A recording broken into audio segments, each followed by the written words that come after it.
You know, honestly, I think PL might be a pretty likely option for JO here. I think so too. I mean, there's a lot of options, obviously, as mentioned already, but I think PL. I mean, you can get away from Witch Doctor's disables. Oh, the you can QO get away Ember from Spirit. the Ember Spirit as well. It's pretty decent, and there's nobody like Ember Spirit is pretty decent at clearing out illusions. Actually, yes, I was just thinking that with the cleaves, you might not want to grab the PL into the Ember Spirit. Depends how they're feeling, and yeah, they go back for the Bristle. So no, change of pace here. They have played Bristleback before with JO. Only didn't think they were going to go for it this time, because the only time that they did it, they went for an IO Tiny, so they have a different type of core as well. I like the Bristleback here, though. They needed a big, beefy frontliner. They have that Core Shaker who can kind of play that role, but they want him to be the one that can counter-initiate. Now the BB can be the one in the front line and absorb some of that damage to get these fights started. I also like the idea of putting the Bristleback in more of a safe lane role. We've seen him really shine when he can get early momentum, go that kind of Sanj and Yasha carry style. Much more potent than the off-lane Bristle. Yes. Wow. Durka's really going ham. Yeah, Must be some epic games over there. I can hear that through I can hear it through your microphone, basically. So. How do you know it's my microphone and not your microphone, Shiver? That hurts. I don't know, actually. So, actually, if you want to watch that series, you can. It's on Yasha stream. So, you know. Speaking of San Yasha, we're on Sanj. Yeah, that's great. Oh my. Okay, here we go. So game number 2, MVP Phoenix on the dire side. Well played. I Thank didn't know you. what you were gonna do with that. I just left it open-ended. I was hoping you'd have a witty retort to take over there, but nope. Wishful thinking, perhaps. I think this Chen will be a big problem for MVP Phoenix. They don't have anyone that can really slow him down early on, and Cast should have pretty much everything he needs to have a good time in the jungle, already equipped with sentry wards, so expecting MVP Phoenix to do a bit of an invasion and block out some of these camps. Rave will not make that easy. I wonder if we're going to have another fight in the jungle. Last time we had 5 kills at minute 1. Didn't end up helping MVP, even though they came out ahead, but there's definitely a chance here. Witch Doctor is such a good hero at level 1 as well with the cask. Especially if we get a decent bounce. Nuts is going to go forward. They do have the Bristle... the Earthshaker is actually better. Yeah, I think actually in terms of level 1 engagement, maybe Rave has got a slight edge there. Yeah, although they are in a 4v5 scenario. Yeah, Earthshaker's not even there. He's up top. He got a ward down nice and early to make sure his off lane is just fine. So, yep, there are she blows. So what do MVP Phoenix do with their wards? They get a sentry into the pole camp. That'll block out that one. Magic Bush still available. Put an observer right on the edge of the spawn box to block the hard camp in the middle and give some vision. They know it. They ping it out already. Yeah, they see it straight away. But that's because that's the only thing that they can do with against the Chen right now. Does that actually deward the pole camp as well? Oh, so close. Almost the value sentry. That would have been amazing, by the way, if that was the case. That would have been cream of the crop. So still not too bad for the Chen. They won't have the pole camp to utilize. Oh, it does catch it. What? It looks like it's outside of the barrier, but I guess that's just That is actually... That's gigantic. That's actually so huge. They spend two wards to actually get those... To get that going, and they just lose both. That Chen is going to have the time of his life. 2 birds, 1 stone. Very nice. Yep. And they'll get their other... The Radiant Observer will be just giving some vision into the jungle there, as well as the bottom rune. So... Great start for the Radiant side. Looking at the lane set up, those have the safe lane Bristle, Queen of Pain mid, nothing so surprising about this. The off-lane Shaker, we've seen Ryo play it a number of times now to a huge degree of success. One of the newer strategies that Rave has come up with. I think this tournament is the first time that he's played it in a competitive match, so... Yeah, I think see if he can continue on. I really like the lanes for MVP Phoenix. They went for dual lanes. They have the Dazzle pulling up top together with the Ember Spear trying to farm there, and they have the dual off lane with the Undying Witch Doctor. Ooh, Ryer is actually taking a lot of damage here. Has to be careful. He doesn't have mana anymore for a Fissure, apart from now when he just ticks Clarity, but he has to be really careful not to overuse them, because I would definitely put him up for first blood material right there. Yep. And the off-lane Witch Doctor Undying. We've seen this duo in the off-lane a couple of times now across the qualifiers. Fairly standard on this patch, and boy is it potent. If you can get the Tombstone down, you can do a lot of damage and a lot of sustainability. Both heroes kind of difficult to pick off. So initial rune spawn. Looks like Rave will camp out the bottom spawn. And so March on his way over. Tombstone on the high ground. They're ready to fight here. Ninja Boogie will drop the stun. March, did he bite off more than he could chew here? Might have. That Tombstone, though, is doing a lot of work. Witch Doctor coming in from the side as well, and that might be but Bristleback's coming. It's going to be a sandwich on the side. Jo on the high ground. He's spamming out the quills. March just a little bit too tanky, but they will dive it. Stun from Vengeful Spirit secures the kill. They lose their Chen, but the first blood is drawn by Ninja Boogie, and that skirmish will give an advantage to Rave. Yeah, the creep from Chen actually working against him there because the cask was able to bounce around between that. It's kind of a shame for him, but I think he didn't have a lot of chance anyways because, I mean, that Tombstone was just perfect positioned and he had no way of killing it, no way of running away there.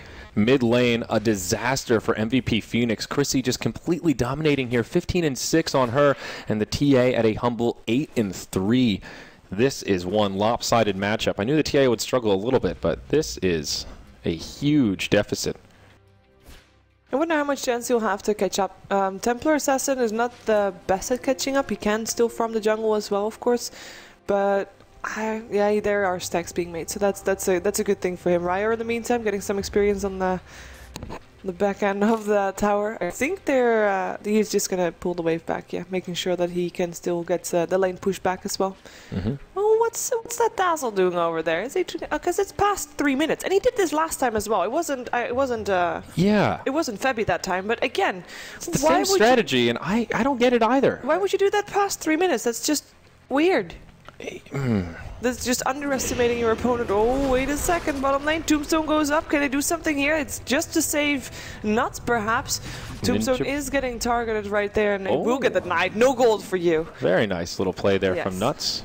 That's a pretty big bounty on the Tombstone. Definitely worth the effort to deny it. So things fairly even here. Rave looking like they're getting a bit of an advantage out of this laning stage. Although Ryo, he'll fall in the top lane. Ember Spirit gets a pick off. And that will shut down the Earth Shaker. That's actually, I think, the first time of the games that we've seen him actually die this early on in the lane. So definitely. Could end up being a slightly different story than what we're used to. The Chen, how's he doing in the jungle? Soon to be level 3. Has picked up a nice early smoke, so could get some rotations going as the Wild Wing Ripper to farm away and could maybe harass that mid lane with it a little bit. Still opening up some options around the map, maximizing efficiency here. Double damage on the Queen of Pain. There's that Sentry Ward that I talked about, and this is key for the matchup. Ninja Boogie will rotate in, and QO in big trouble. Refraction's already been chewed through, and that's the easiest kill Rave are going to find this game, I think. Very well prepared as well with that Sentry Ward, and there was just a cookie cutter gank, and it worked out. Very well played. And Templar Assassin, we already talked about it, been shut down a bit. We'll see if she can catch up later on in the game, but for now she has to just play very careful to not die again.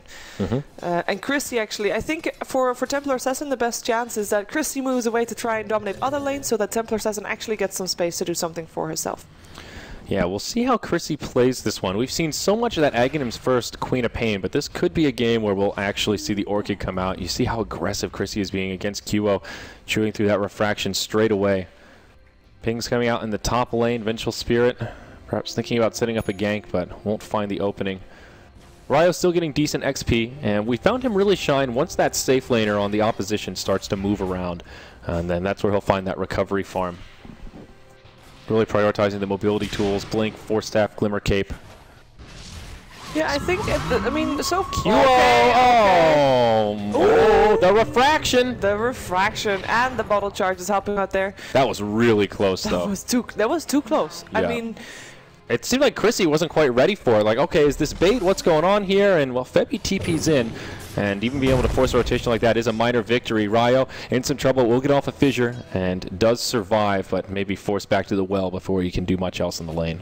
Oh, Regen Rune. Chrissy would have loved to have that. It's actually Q that goes on the aggressive. He has to be careful, though, because there's a lot of people there from Rave waiting on the high ground. And I think for Q, I mean, it's great that he got away just now, but it does actually just emphasize his situation right now. He cannot get too aggressive because he just doesn't have a lot to survivability there. The Ember Spirit is getting a lot out of the safe lane, though, so maybe that can make up for what the TA is lacking. See March taking some damage, but a simple Soul Rip will pick him right back up. Meanwhile, on the other side, Febby pops the Shallow Grave, and a little bit of trouble. Chrissy will try to find the kill, mistimes the Scream. Oh, unfortunate for him. Blink on cooldown for another 5. Will try to TP out. KP does not have the chains. And Chrissy will live. Nice heads-up play there. Unfortunate that he couldn't get the Dazzle. And all this time, TA gets some space in the lane, starting to close the CS gap. against the co-op. This bottom lane, by the way, March is right on par there with Jo on his bristleback. The farm is about even. Which one would you there favor in terms of who can do the most with the farm they're getting? Well, it's a difference of power curve, I think. Jo will have a bigger impact overall, I would say, but the Undying packs a little bit more of a punch earlier on. So it could open up some options for MVP Phoenix to maybe move about and set something up and try to get some momentum going for QO, but if they leave that Bristle unchecked, he can really start to take over the game. And we can't forget about Roshan for the Radiant side. That's one thing that Bristle does very well, that sticky goo lowering the armor. You've got all the Chen creeps, and you've got a Vengeful Spirit on top of that. So even though they're Radiant side, MVP Phoenix will have to be very cautious about the Roche pit. But at the same token, they've got great Roche control themselves. TA, kind of the master of that area with the side traps for the extra bit of vision and the meld strike for the minus armor. So similar to last game, I would predict that Roshan will be kind of a key point of this match sooner rather than later. Also, in terms of key points, levels in regards to Rave are actually favoring quite a bit compared to MVP. They have got 3 level 7s as well. The support's of course still fairly low. Wait a second, March might be in a bit of trouble here. Getting harassed, does have a tombstone, puts it on the high ground, but oh god, he just gets bursted down. Not double damage tries to on teleport Chrissy. himself out. He will be able to, no, he won't. He's dead. Very, very dead. QO tries to make something happen here. Chrissy blinks away, blinks right into Febby, who Great is setup. very sad with that. At least the tombstone was able to take out the Vengeful Spirit there. Jo still alive for the moment, but he will end up dead here. There's no way out for him, and I think with that, because I was just saying MVP Phoenix was having it like lower levels, but they killed off a level 7, so I think they're going to be catching up there. QO still not done, goes for Ryer. Here comes an Echo Slam though, and the totem. QO puts on the refraction. It might just be enough. It is enough with the help of the Ember Spirit. Triple kill for QO, and if we're thinking that he was behind before that fight, well, he's on top of the net worth right now. He's level 8, which I think is one of the very few that is actually making it to level 8, or now there's actually 4. But, I mean, compare that to what we just saw. I mean, that laning stage, nullified. Completely. Yeah, how the mighty have fallen. A noble effort from the Earthshaker and the Queen of Pain there, trying to set up that sneaky play, and if there wasn't the refraction available at that second, the TA certainly would have died. So a very close call, I think a good idea, but in this situation just didn't quite work out. Cast bumps into the Ember Spirit, Searing Chains connect, and the Flame Guard going to burn him down quite low, but Chrissy on the way in will slow him down. Cast bouncing all, okay, 40 might health. just barely live. KP going to have to turn and head the other way. Searing Chains connect on Chrissy. And meanwhile, on the bottom, Cast bouncing around. Cask, rather. Stun out onto Nuts. Jo getting very low. There's the grave. MVP Phoenix taking control of this game as QO now on a dominating streak. The Wild Wing Ripper trying to chase him down. He's dead. Quap comes in, and too many fights going on at once here. Vengeful Spirit falls in the bottom lane. All things considered, it is MVP Phoenix that find the better of the exchange. Venge and Bristle dead for the Ember Spirit. Chen living on just a sliver of hit points there. So comparing this to last game, 10 minutes in, MVP Phoenix at that point rotated mid, went all 5s like, hey guys, we're ready to start fighting. I think we're seeing about the same thing. It's 10 minutes in. It's fights all over the place. The first fight favored MVP a lot. I think that second one definitely favored Rave, and there was just pickups all over the place. Bristleback teleporting in very aggressively into 3 of the enemy team. Does only have the backup of an Earthshaker, but I think that's enough for the moment. Yeah. And it looks like MVP is thinking that he might have had more backup purely because he was as aggressive as he was. In the meantime, top lane is just abandoned. I think right now it's Queen of Pain thinking, hey, there's farm on top lane. I can get that, but nobody else was there for a long time. Yeah, the big difference in this game, I think, with the offlane Earthshaker is that Ryo's been forced to move around in all of these early team fights, and where Rave has really shined with this strategy is against the more defensive matchups. And as we've talked about a few times, MVP Phoenix loves to get that 5-man going earlier than what you would expect against most matchups, and he's had to rotate, and that's really come at a big cost. The Earthshaker not even close to the Blink Dagger, and at this stage in previous games, he was closing in on Arcane Boots, and here he's had to go for the more economy build with that Soul Ring. They do have a lot of Ancient stacks, though, and that's one thing that can create some recovery here for Jo. Looks like a triple stack there, not too shabby. No, I think it's going to be really useful, but I think also MVP has a decent chance of picking that off themselves. And if they don't have vision over it right now, but if they do, then it's going to be another point of combat, I think. Also, as we mentioned already, Roshan for both teams, definitely an option. So also another reason to fight as Jo is now taking the stack, so that will be before MVP notices But it's there. March? Oh, the Sonic Wave comes out. The heal's still there, though. March still alive for the moment. He heals himself with a Soul Rip and should be able to walk away. He's just so tanky. I like that Febby just panicked. Jello graved himself when he got Sonic Waves. I don't think he was enchanted dying. Oh, QO coming in. Oh, that fish. He just got... Does he have a reflection? No, he doesn't. He's invisible, though. Oh, they've got a dust. The dust. That's not going to be ending well for QO. He will end up going down, but he did get some of the experience before everybody died. And actually, KP coming in, wanting to take down Ninja Boogie, will be able to do so. Jo still alive, though. Ryer as well. Can they do something here against that Ember? He makes sure that there's a remnant on the low ground there, so he can escape if he wants to. Jo still in trouble. Might be able to deny himself. Echo Slam coming out with the Witch Doctor ultimate. It's protecting KP. It's enough. Or it's not. Bristleback able to kill off the Ember, but Witch Doctor able to kill the Bristle in return. So it's a 3-for-2 in favor of MVP. Yeah, I don't think... It's a shared stack. That was a shared stack. Yeah, did the TA get a couple of the last hits there? It was kind of hard to tell who killed what, but they at least interrupted the stack. The moral of the story is Bristleback did not get to keep it for himself. So you're right on point with that. MVP Phoenix prioritizing, pressuring the stacks, and I think the absolute right call there. They're still in control of this game. The Queen of Pain will go for the Orchid. Has the first Oblivion staff, 1,500 gold.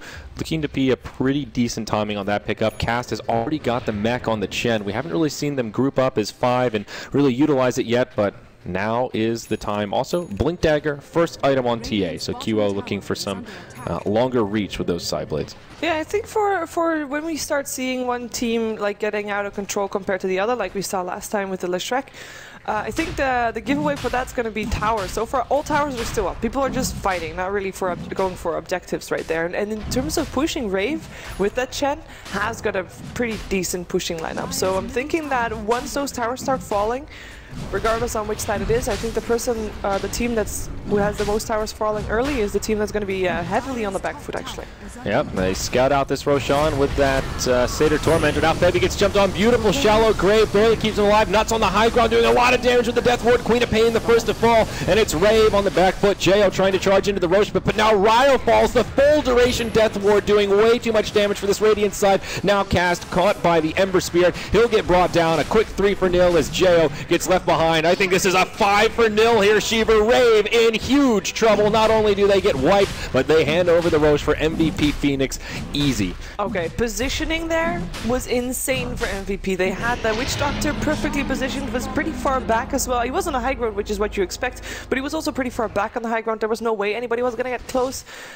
I mean, that was a perfect storm. It really was. I think it was MVP Phoenix being positioned very well, and Rave just absolutely not ready for MVP to take that fight. They scouted it out with the Chen, Satyr Tormentor. We saw the vision that they got. Absolutely the right play there, and it almost felt like they panicked. Charge into the pit, and let's see. We've got a replay coming up so we can see exactly what that positioning looked like. So there's your Satyr Tormentor. Really solid tombstone as well. Yeah, on the high ground. No way to finish it off. Yeah, and the grave of Febby, that was just insane. His positioning is really good. Make sure that everybody focuses on him. Gets the grave off, which is insane. Even if he would have died, just look at how fast Chrissy dies. You've got the Searing Chains to set him up, and he just gets obliterated. Ninja Boogie, he swaps out Ryo, but it saves him and forces Ryo to die. He doesn't have an Echo Slam because they used it in that last little fight. Just not the time for Rave to try and take that fight. Cast on the backside. Did he even get to use the mech there? If he did, I didn't really feel the effect of it. It was just awkward for Rave. So that Witch Doctor ultimate, there's just a few things that can interrupt him. He can get fissured, he can get swapped, and maybe Chen Creeps can do something there too, but he made sure that he did the ultimate after the fish was already down, and he wasn't in view, so it wasn't like Ryer could have seen like where he placed the fissure, making sure that he got the Witch Doctor with that. No, he missed the Witch Doctor. The swap was already done defensively, kind of, or making sure that Earthshaker got further. That was a weird swap. It really was. But overall, I mean, that Witch Doctor just made that fight for me. Like, and Febby getting the grave off supports MVP for that fight. You make a really good point that not only was the Witch Doctor well positioned, but they don't have a lot to deal with the Witch Doctor, and that means Ryo really needs to prioritize that fissure. They need it as an initiation tool, and then they also need it to interrupt the Witch Doctor. So kind of damned if you do, damned if you don't type scenario. Queen of Pain will end up with the Orchid here, 16 minutes, pretty standard timing. Then they have another thing to interrupt that ultimate from the Witch Doctor. Then again, you don't want to use it on the Witch Doctor, you want to use it on the Ember Spirit if you have the chance. Yeah, absolutely. But after seeing that fight, I think they'll maybe prioritize some pressure onto that Witch Doctor. After all, Jo forced the TP out in the bottom lane, and we didn't mention it, but QO was the one to grab the Aegis of the Immortal on the TA. So feeling pretty safe there. Ember Spirit going for a very standard build, just drums and phase boots there, now into the Battle Fury, so nothing too crazy about it. Witch Doctor, we've seen a variety of builds. We've seen that mobility, like Glimmer Cape Force build, kind of rise up, but when you have a start like this, he'll go straight for the Aghanims. Point booster, very close to probably the Ogre Club coming out next. This is shaping up to be a fabulous Witch Doctor pickup. Oh, Chrissy! Jeez. My oh me! He died so fast. Yeah, it melted, and now TA has a Desolator. Oh my, and Item got a pretty big buff on this patch now in terms of cost, and TA will capitalize. NB, oh, he wants the courier, they're baiting him here. That's a bait. I mean, that was very, very optimistic, Ninja Boogie. Like, there's no way he's gonna get out of this one. He's just trying to maybe buy some time so that the Ember would have been busy longer. He's an optimistic kind of guy, Very Shiver. optimistic, and that tower goes down as well. So as said, the team that gets the towers first, I mean, they got the bottom tier 1 tower as well. Middle tier 1 tower also no longer there. 3 tier 1 towers down on the side of Rave already. That is a lot of space for MVP, extra to farm, and a lot more opportunity to aggressively ward, as we see one right there already, and they find Cast. Well, he has a Hand of God, he has a mechanism, but you don't want to use it for yourself, and he doesn't, so he just ends up dead together with his creeps. Yeah, he could have mech'd there, not the longest cooldown, but I mean, what's the follow-up? Who's going to save him? Now Jo, he'll get sandwiched, trying to linger around this tier 2 tower. QO tanking it up for now, and all of MVP just on their way in. They'll try to rendezvous, and I think they'll just start to push this tower rather than really commit for the Bristle. Ember Spirit bottles up a double damage rune, and he'll make his way back towards this top lane as the 5-man is real for this Dire team. Oh, it definitely is, and they're on the right path of taking the game as well, as long as they don't overcommit too much. Jo gets skanked though. They're chasing him down. He's very tanky, but they can't get him down. They do chase him away. They should be able to just focus on the tower, as QO on the front ground there. He doesn't have a lot of mana left. Will still be able to get away. He has also got a... Jo's doing a good job here, though. He's taking some pressure off the tower. He's still very tanky and able to survive through it, though. Looks like maybe all for nothing as the glyph comes out, and a defense will be mounted. Smoke rotation from the backside. Yeah, they want to try and take this. We already have Cast in the background, though. Nice Fisher. In the meantime, there's 2 different fights going on. QO already picked off there with Febby going down by the Queen of Pain. Aegis used. Chrissy getting taken down by the Ember Spirit, and Vengeful Spirit gets a stun off before she ends up going down. QO now going back up on Jo.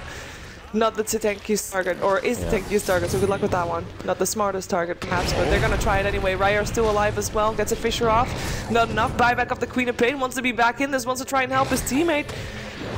Teleporting in as well. Ryer walking in again. Chrissy up on the front guard. Tower is still standing, by the way, in all of this. Not a bad little hold here. They had to buy back on the Queen of Pain, which makes this very costly. If they didn't have the Aegis of the Immortal on MVP Phoenix, that would have gone completely differently. But that allowed QO to be very aggressive and kind of came back to life. It seemed like it was a good wraparound to pick off Febby. A pretty high-value target with the Shallow Grave, but in the end, just not enough. The Queen of Pain, though, I feel like this kind of glass cannon build is really backfired. The Orchid is great if you can get the initiation, but if Chrissy gets hit by Searing Chains, he's dead. It's just so weird to see, like, the top 2 net worth for MVP, so high net worth, 10k, and then the second, or the first 2 of Rave is like 6.7. Is this a solo kill? He doesn't have the damage. Soul Burn's not enough. Febby walks away. No Sonic Wave, not much else he could do there. This has been a rough game for Chrissy. That fight around Roche Pit slash a bit to the south of there, the first fight where QO got back into the game, basically. I think that still is the like, I would pinpoint that point for as the cause for the way this game is going right now. Nice swap. Orchid comes out, but Ninja Boogie can't juke it. And he's actually might be still getting Chrissy there. Chrissy does blink away with the Fisher, making sure the escape is safe, but the haste rune is still active. QO pops up another refraction, blinks forward, wants to still go for Chrissy, gets a melt strike, one more hit needed. Hand of God, not enough there. That Desolator. The damage is too much. I mean, Quap has how much armor right now? Like 5?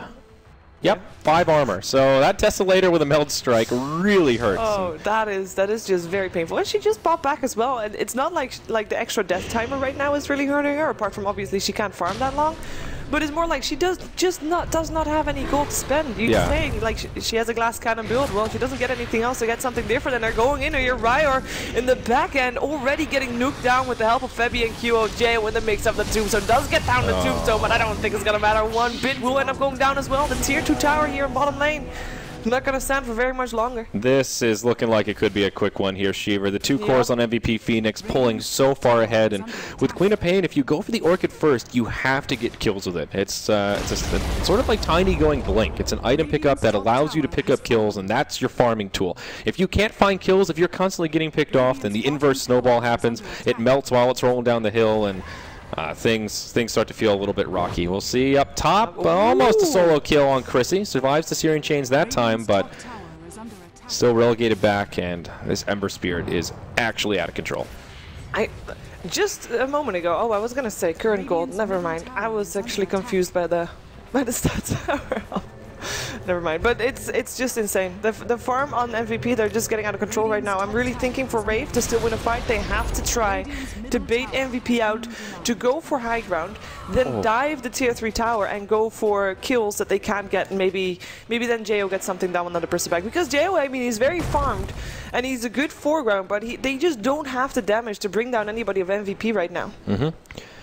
22-minute Aghanim Scepter on the Witch Doctor. If you thought he was doing a lot of damage before, buckle your seatbelt because things are about to get crazy. I think for Nuts to be able to get that fast, obviously, it contributes to, like, he had some good fights, he had some good positioning, and he stayed alive throughout the fights, which is a very big deal as well. But most importantly, Febby has just been sacrificing himself to make sure he'd buy Chrissy. Good night, sweet Chrissy. I mean, it's just so easy for the Ember Spirit here. Set of Searing Chains, and that was even with the Orchid used. And Roshan came in a little late, but just a free kill every time. And yeah, this is an easy Roche for MVP Phoenix. Medallion on top of all the minus armor. There's no stopping this. Yeah, Febby has been sacrificing himself. The Graves has been on point. Minus 17 armor on that Roche, by the way. I'm already thinking about which MVP I would choose. I think Febby would be a very good target there. He's just on point with the heals, with the Graves.